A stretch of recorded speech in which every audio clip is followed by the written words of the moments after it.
زينت السعادة في حياتي.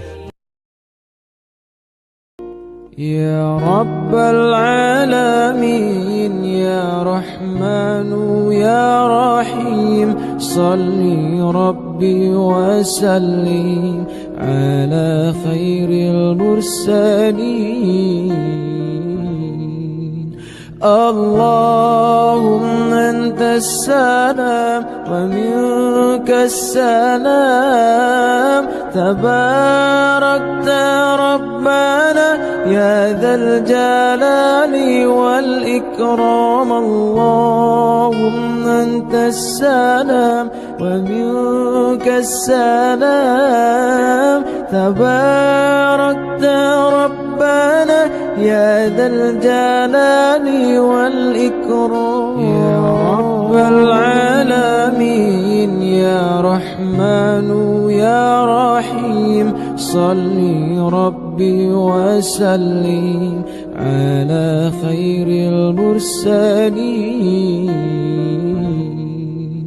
اللهم أنت السلام ومنك السلام، تباركت ربنا يا ذا الجلال والإكرام. اللهم أنت السلام ومنك السلام، تباركت ربنا يا ذا الجلال والإكرام. يا رب العالمين يا رحمن يا رحيم صل ربي وسلم على خير المرسلين.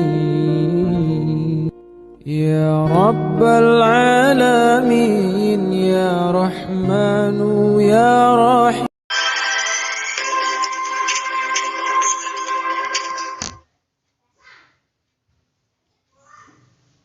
Kerajaan-kerajaan Islam di Indonesia.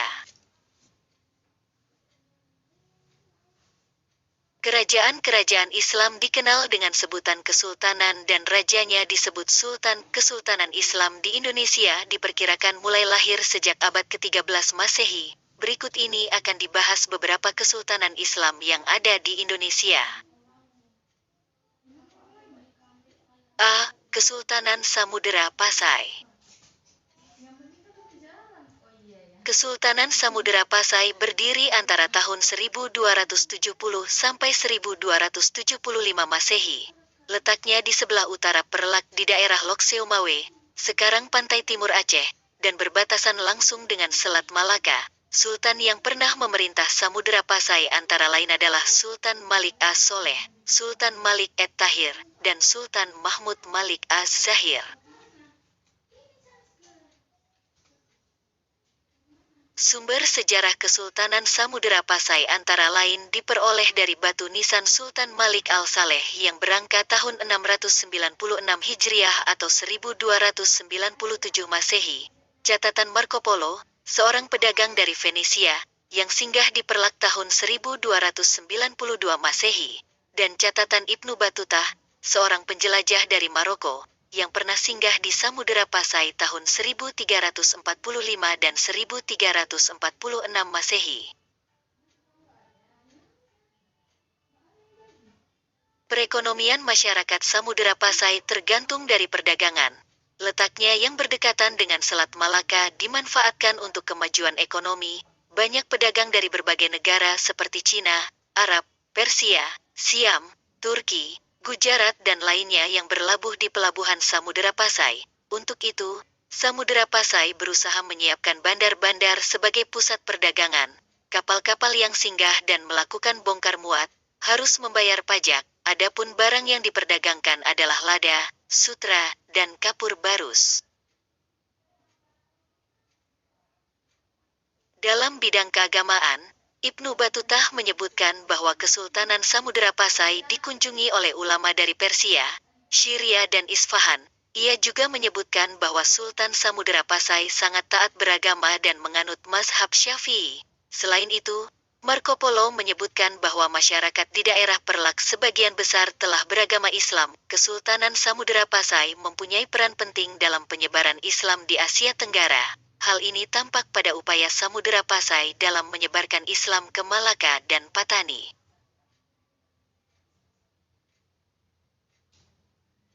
Pada tahun 1521 Masehi, Kesultanan Samudera Pasai dikuasai oleh Portugis.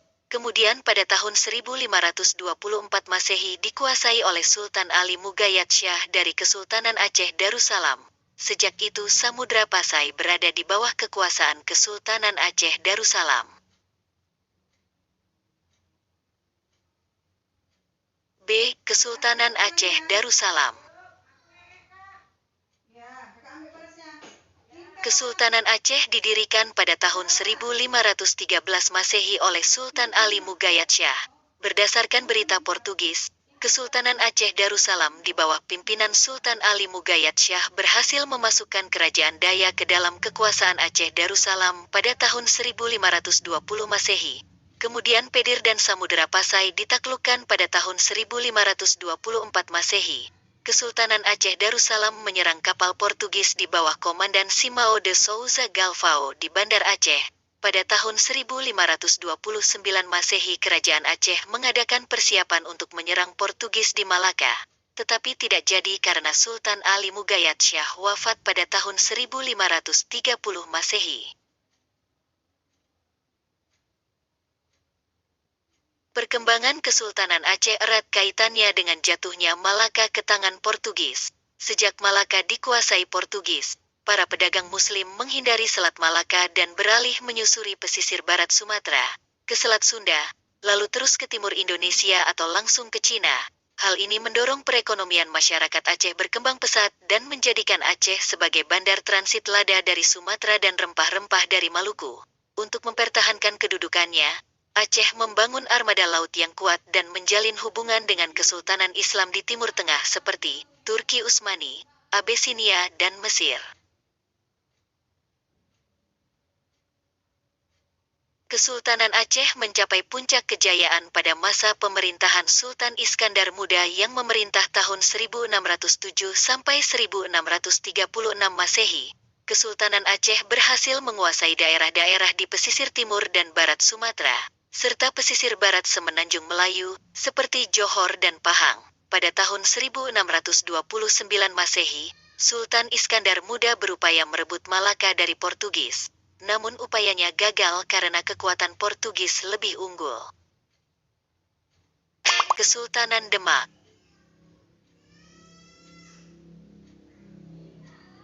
Kesultanan Demak merupakan kesultanan Islam pertama di Pulau Jawa. Kesultanan ini didirikan sekitar abad ke-15 Masehi oleh Raden Patah yang merupakan keturunan Raja Brawijaya V, raja terakhir dari Kerajaan Majapahit. Awalnya Demak merupakan wilayah dari Kerajaan Majapahit. Seiring dengan kemunduran Majapahit, Demak menjadi kawasan mandiri yang kemudian menjadi sebuah kesultanan. Wilayah-wilayah di pantai utara Jawa yang sudah menganut Islam berada di bawah pengaruh Demak. Pengaruh Kesultanan Demak kemudian meluas ke Sukadana, Kalimantan Selatan, Palembang, dan Jambi. Kehidupan ekonomi masyarakat Demak bersumber pada pertanian, perdagangan dan pelayaran. Pengalihan jalur perdagangan setelah jatuhnya Malaka ke tangan Portugis membuat pelabuhan-pelabuhan di wilayah Kesultanan Demak seperti Jepara, Tuban, Sedayu, dan Gresik berkembang menjadi pelabuhan transito atau penghubung dengan daerah-daerah penghasil rempah-rempah. Pada tahun 1512 Masehi dan 1513 Masehi, Demak mengirim pasukan di bawah pimpinan Adipati Yunus untuk membebaskan Malaka dari kekuasaan Portugis dan menguasai perdagangan di Selat Malaka. Namun upaya ini gagal karena kekuatan Portugis lebih unggul. Dalam bidang keagamaan, Kesultanan Demak berperan sebagai pusat penyebaran agama Islam di Pulau Jawa. Penyebaran Islam didukung oleh para wali yang dikenal dengan Wali Songo. Beberapa anggota Wali Songo berasal dari Demak, yaitu Sunan Kalijaga, Sunan Bonang, Sunan Kudus, dan Sunan Muria. Mereka berperan besar dalam penyebaran Islam di Jawa Tengah dan Jawa Timur. Kesultanan Demak juga berusaha menyebarkan Islam di luar Pulau Jawa seperti Maluku dan Kalimantan. Penyebaran Islam di Maluku dilakukan oleh Sunan Giri. Adapun di Kalimantan, penyebaran Islam dilakukan oleh seorang penghulu yang bernama Tunggang Pararangan.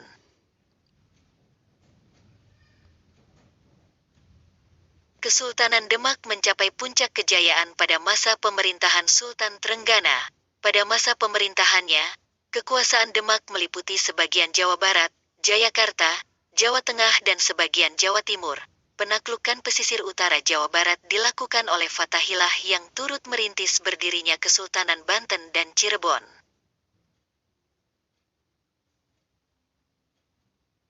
Setelah Sultan Trenggana wafat, Kesultanan Demak mengalami kemunduran. Salah satu penyebabnya adalah konflik dalam keluarga kesultanan yang memperebutkan tahta Demak. Konflik berakhir setelah Jaka Tingkir, Adipati Pajang sekaligus menantu Sultan Trenggono, meredam pemberontakan Arya Panangsang yang menginginkan tahta Demak. Jaka Tingkir kemudian memindahkan pusat pemerintahan Demak ke daerah Pajang. D. Kesultanan Banten. Sebelum menjadi sebuah kesultanan, Banten sudah berkembang menjadi kota pelabuhan penting di bawah kekuasaan Kerajaan Sunda. Pada tahun 1526 Masehi, Fathahillah dari Kesultanan Demak berhasil merebut Banten dari Kerajaan Sunda. Perebutan kekuasaan ini terjadi disebabkan oleh adanya kerjasama politik dan ekonomi antara Kerajaan Sunda dan Portugis. Hal ini dianggap membahayakan kedudukan Kesultanan Demak setelah kegagalan Adipati Yunus mengusir Portugis dari Malaka. Fathahillah kemudian mendirikan benteng pertahanan yang bernama Surosowan yang kelak menjadi pusat pemerintahan Kesultanan Banten.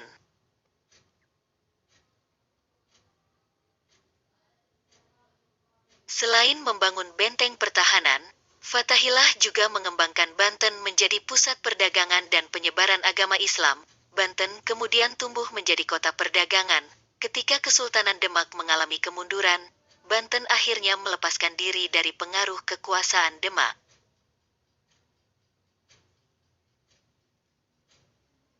Kesultanan Banten mencapai puncak kejayaan pada masa pemerintahan Sultan Ageng Tirtayasa tahun 1651 sampai 1682. Pada masa pemerintahannya, perekonomian Banten semakin berkembang. Pedagang-pedagang asing seperti Arab, Gujarat, Persia, Turki, Cina, Jepang, dan Eropa berlabuh di Banten. Hal ini diketahui dari banyaknya temuan pecahan keramik dan benda-benda lainnya dari Cina, Jepang bahkan juga dari Eropa. Untuk mempertahankan kedudukan Banten sebagai salah satu pusat perdagangan, Sultan Ageng Tirtayasa bersikap tegas terhadap VOC Belanda. Ia tidak mau bekerja sama dan menolak kemauan VOC untuk menerapkan monopoli perdagangan. Kesultanan Banten mulai mengalami kemunduran sejak terjadi perselisihan antara Sultan Ageng Tirtayasa dengan puteranya Sultan Abu Nasr Abdul Kahar atau Sultan Haji. Sultan Haji cenderung mau berkompromi dengan VOC. Perbedaan sikap ini berubah menjadi perang saudara. Dengan bantuan VOC, Sultan Haji berhasil mengalahkan kekuasaan Sultan Ageng Tirtayasa. Setelah itu, Banten berada di bawah pengaruh VOC.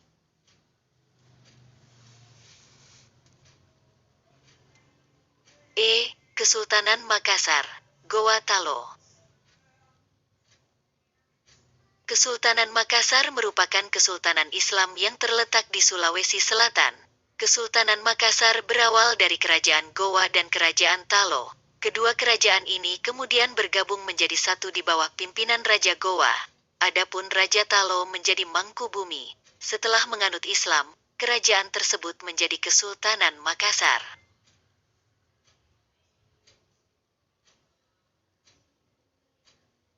Kesultanan Makassar kemudian berkembang menjadi pusat perdagangan di Indonesia bagian timur.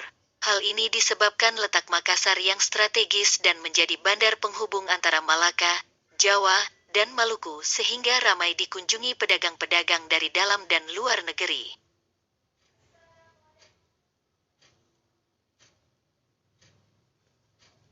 Kesultanan Makassar mencapai puncak kejayaan pada masa pemerintahan Sultan Hasanuddin tahun 1653 sampai 1669 Masehi. Ia berhasil membangun Makassar menjadi penguasa jalur perdagangan di wilayah Indonesia bagian timur.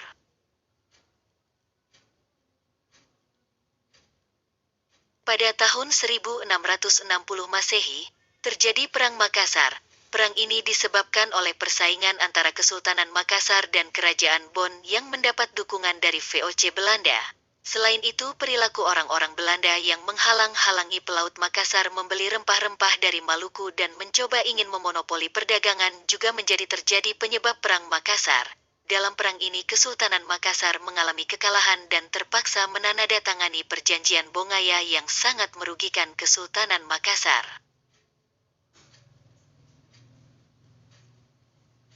F. Kesultanan Mataram. Kesultanan Mataram merupakan kesultanan Islam yang didirikan oleh Sutawijaya pada tahun 1575 Masehi. Sutawijaya kemudian menjadi Sultan Mataram yang pertama dengan gelar Panembahan Senopati ing Alaga Sayyidin Panatagama. Sutawijaya kemudian digantikan oleh putranya yang bernama Mas Jolang yang memerintah tahun 1601 sampai 1613 Masehi. Mas Jolang kemudian digantikan oleh putranya Mas Rangsang yang memerintah tahun 1613 sampai 1645 Masehi. Mas Rangsang terkenal dengan nama Sultan Agung.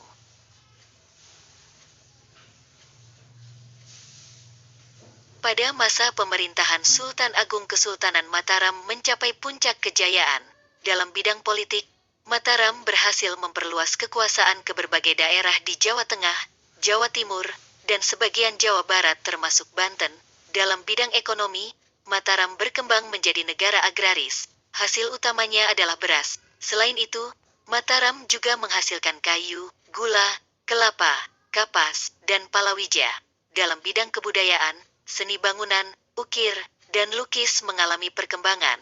Hal ini terlihat dari gapura, istana, dan tempat ibadah peninggalan Kesultanan Mataram.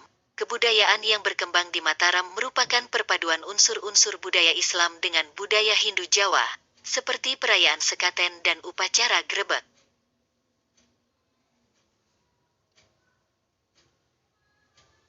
Pada tahun 1645 Sultan Agung wafat dan dimakamkan di situs pemakaman di puncak bukit tertinggi di Imogiri, yang ia buat sebelumnya. Kerajaan Mataram kemudian dipimpin oleh putranya Amangkurat ke-1 1647 sampai 1677 Masehi. Pada masa pemerintahannya Mataram mengalami kemunduran karena masuknya pengaruh Belanda. Kesempatan ini dimanfaatkan oleh Belanda untuk menguasai tanah Jawa yang subur. Belanda berhasil memecah belah Mataram. Pada tahun 1755 Masehi, dilakukan perjanjian Giyanti yang membagi kerajaan Mataram menjadi dua wilayah kerajaan, yaitu daerah Kesultanan Yogyakarta dan daerah Kasunanan Surakarta. Bisa jago atur keuangan tanpa repot top up pakai GoPay Jago. Bikin akun Jago di Gojek sekarang. G. Kesultanan Ternate dan Tidore.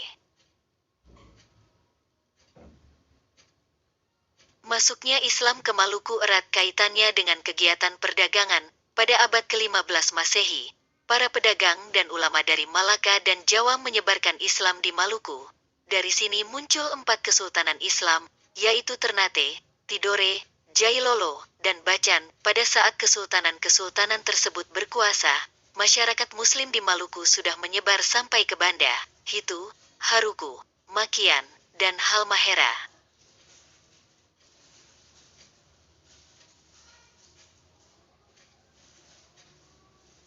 Maluku terkenal sebagai daerah penghasil rempah-rempah seperti pala dan cengkeh dan menjadi pusat perdagangan. Di antara kesultanan yang ada, Ternate yang paling maju. Kesultanan Ternate kaya akan hasil rempah-rempah, sehingga menarik banyak pedagang. Kemajuan Ternate ternyata menyebabkan persaingan antar kesultanan di Maluku. Akibatnya muncul 2 persekutuan yang bersaing, yaitu Uli Lima yang dipimpin oleh Ternate dan Uli Siwa yang dipimpin oleh Tidore. Uli Lima terdiri atas 5 daerah, yaitu Ternate, Obi, Bacan, Seram, dan Ambon. Uli Siwa terdiri atas 9 daerah, yaitu Tidore, Jailolo, Makian, Susiu, dan pulau-pulau antara Halmahera sampai bagian barat Papua.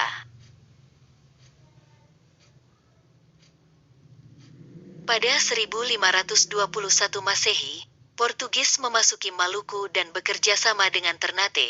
Tidak lama kemudian Spanyol memasuki Maluku dan bekerja sama dengan Tidore. Kedatangan kedua bangsa Eropa tersebut makin memperuncing keadaan hingga terjadi perseteruan 4 pihak, yaitu Ternate Portugis dengan Tidore Spanyol.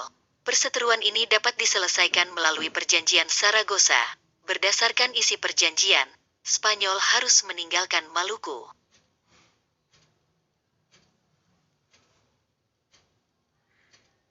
Setelah Spanyol pergi, Portugis berupaya menguasai Maluku. Upaya tersebut mendapat perlawanan dari rakyat Maluku. Sultan Hairun dari Ternate berusaha mengusir Portugis namun usahanya gagal. Perjuangan dilanjutkan oleh Sultan Babuloh. Pada tahun 1575 Masehi, benteng Portugis di Ternate direbut. Kemudian Portugis berhasil diusir dari bumi Maluku.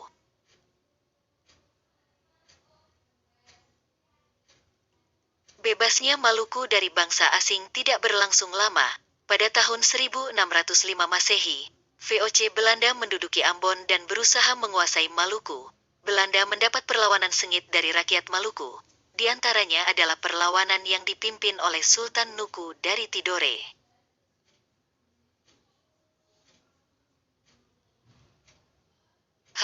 Kesultanan Banjar. Pada awal abad ke-16 di Kalimantan Selatan terdapat 3 kerajaan, yaitu Nagara Dipa, Nagara Daha, dan Banjar. Raja Kerajaan Banjar bernama Raden Samudra. Ketika Nagara Daha menyerang Kerajaan Banjar, Raden Samudra meminta bantuan militer kepada Kesultanan Demak. Raden Samudra berjanji jika Kesultanan Demak membantu berperang melawan Nagara Daha, ia bersama seluruh rakyatnya akan masuk Islam. Demak memenuhi permintaan itu. Dengan bantuan Demak, Kerajaan Banjar menang melawan Nagara Daha. Sesuai dengan perjanjian, seluruh rakyat Banjar masuk Islam. Kemudian Raden Samudra dinobatkan oleh Sunan Kudus menjadi Sultan Banjar yang pertama dengan gelar Sultan Suryanullah atau Sultan Suryansyah. Ia memerintah pada tahun 1526 sampai 1545 Masehi.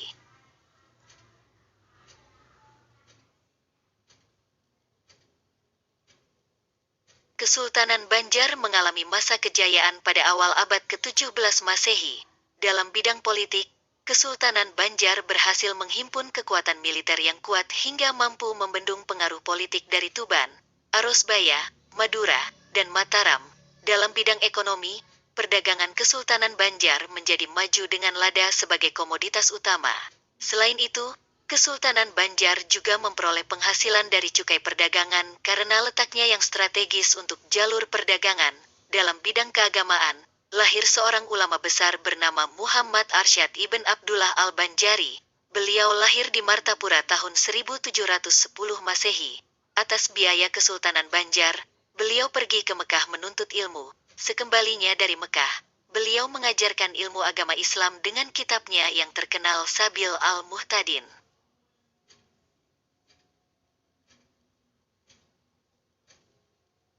Kesultanan Banjar mengalami kemunduran setelah masa pemerintahan Sultan Adam Al-Wasik Billah tahun 1857 Masehi. Kemunduran ini disebabkan oleh campur tangan Belanda dalam pergantian Sultan-Sultan Banjar.